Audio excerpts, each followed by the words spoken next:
6 news time, 5:45. Now extended traffic on the 5s with Chuck Brooks. Well, so much for this quiet morning we'd hoped for this morning. On the morning commute in Los Angeles, We have a tough drive all ready to start you off with. it can be difficult to imagine the sun ever setting And a backup now starting at about Warner Avenue if you're coming up. on the internal combustion engine. But Chris Payne will tell you appetite is growing for electric cars. We're in the tipping point now. He's best known as director of a biting documentary, Who Killed the Electric Car? I wasn't really a car guy ever, but I was really into cool technology. Back in the 90s, he drove a General Motors EV1, the first mass-market electric car. It held the promise of an oil-free future. But GM concluded it was losing money on the EV1 and destroyed them all. Chris Payne was incensed. I don't imagine there's very many EV1s left that haven't been crashed out. It's pretty sad.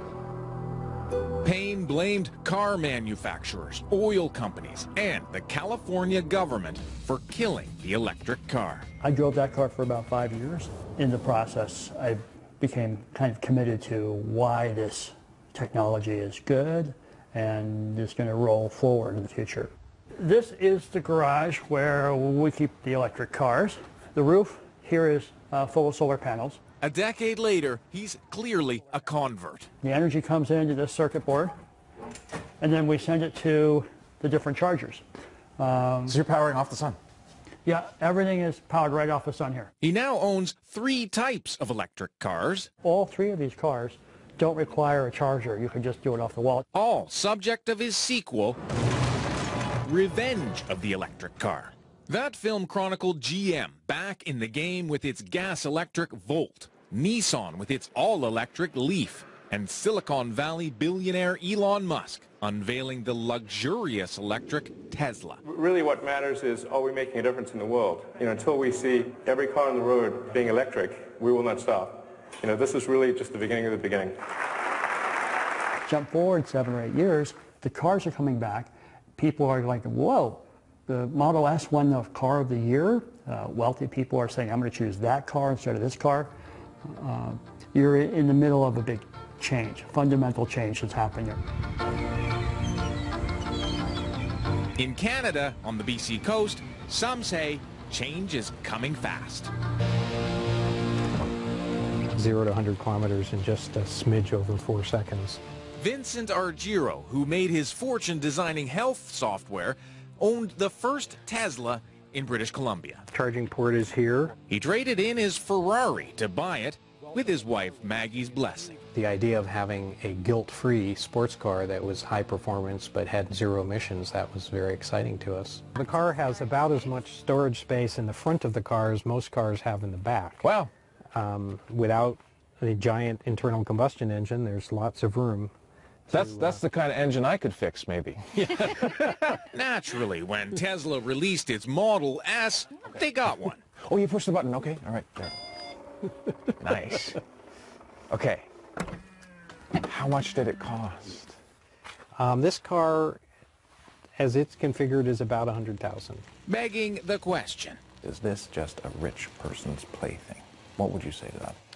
We felt like because we have been blessed with wealth, that we were in a position to buy this car, that it was our social responsibility to do so, to move the technology forward, to put our faith and our trust and our money where our mouth is.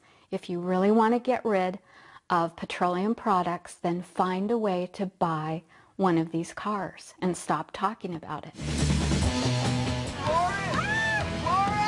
In fact, Tesla owners can't stop talking about them. The thing took off like a rocket. It was so awesome. You can go as fast as you want. You can go as far as you want. I'm buying into a dream.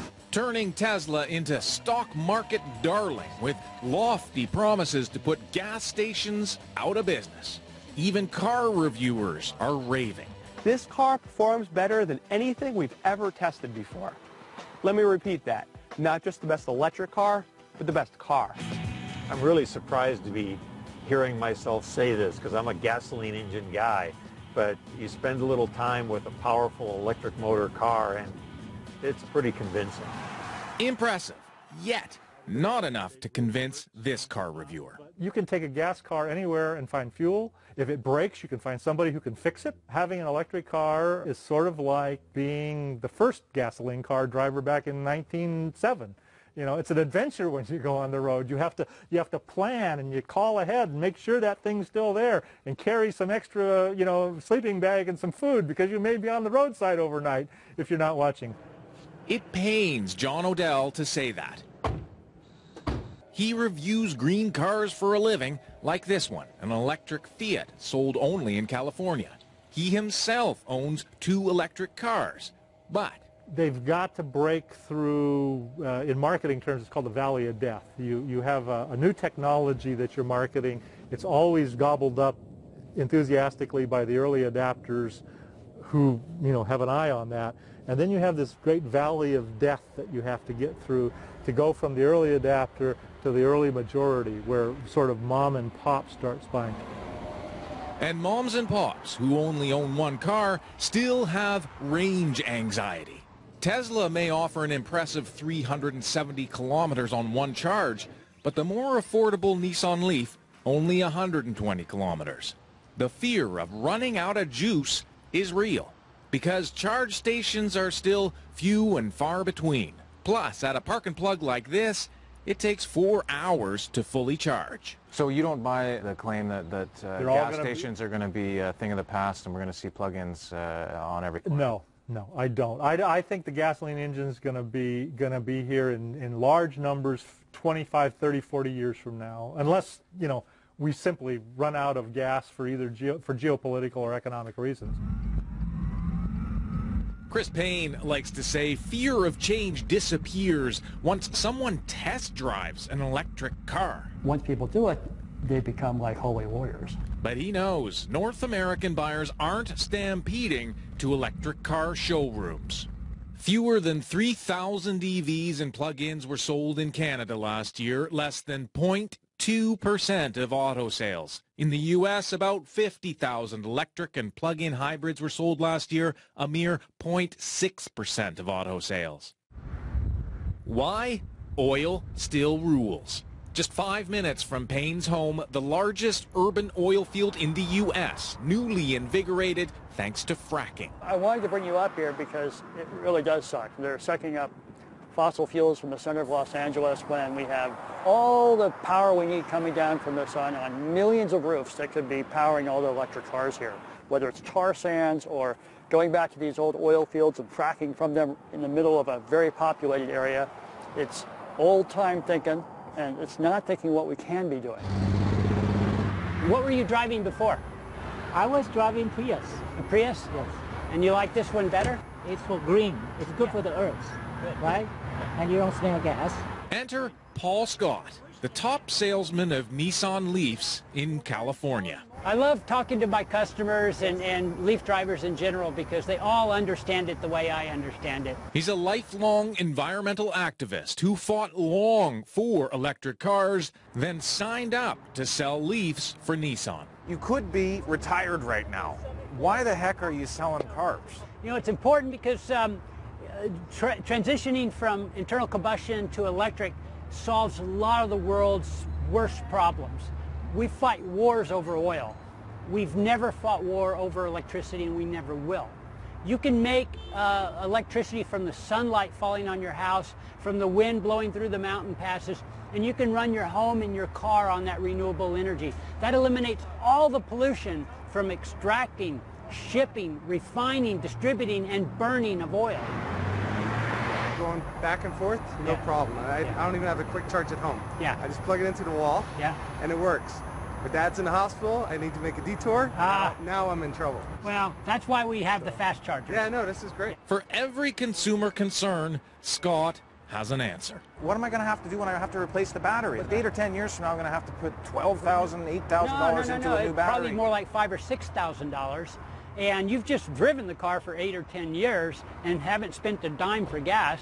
A lot of them are just looking at the bottom line, Paul, right? They're sitting down, they're punching their calculators, and they're saying, you know, I don't know if I can make the car payments right now on a $34,000 car. It's really a matter of understanding math and looking at the long term rather than just today. What is it going to cost me today? Because, you know, these people who buy these cars or lease these cars, they stop going to gas stations.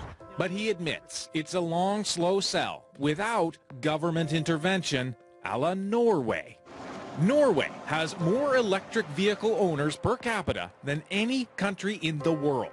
Sales jumped after the government declared EVs exempt from taxes, parking fees, and tolls, and installed thousands of free public charging stations.